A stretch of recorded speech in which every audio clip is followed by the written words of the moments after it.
मी पुन्हा जिवंत झालोच कसा? याच्या मुळाची कारण ही पत्नी आहे. कारण श्रावण मासा देणारा प्रत्येक मंगळवार तिने कठोर माझं व्रत केलं आणि याचं फले म्हणून तुला पुनर्जीवन प्राप्त झालं. अनेक तर शिवगौरीचा आशीर्वाद प्राप्त झाला. पण बा आतापर्यंत श्रावण महिन्यात हे माझं व्रत हे केवळ गौरी मातेचं व्रत म्हणून संबोधलं गेलं. पण या व्रतामुळे तुम्हाला शिवगौरीचा आशीर्वाद प्राप्त झाला. म्हणून याच्या पुढे या व्रताला शिव मंगळा गौरी व्रत, शिव मंगळा गौरी व्रत.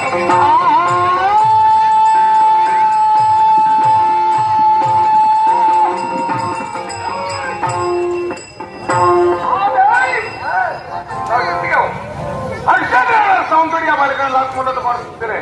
हर्षद यांचा तुमच्या आश्वासनात स्वीकार करतोय. मी निर्माण केलेल्या शक्तीवर मात केली.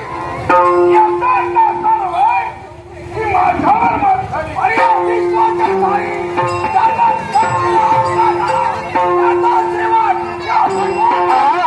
ताकीट धुमकीट खाली गेलो ताकीट धुमकीट खाली गेलो ताकीट मृदुंगाच्या तालावर नाचते सदा शिव. मृदुंगाच्या तालावर नाचते सदा शिव. शंकराचे डमरू बोले डम डम डम डम. शंकराचे डमरू बोले डम डम डम डम. नारदाची चिपळी बोले गणगण गणगण. धाकीट धुमकीट खाली गेलो ताकीट मृदुंगाच्या तालावर नाचते सदा शिव. देवा, ही अघोर शक्य आहे अशी कशी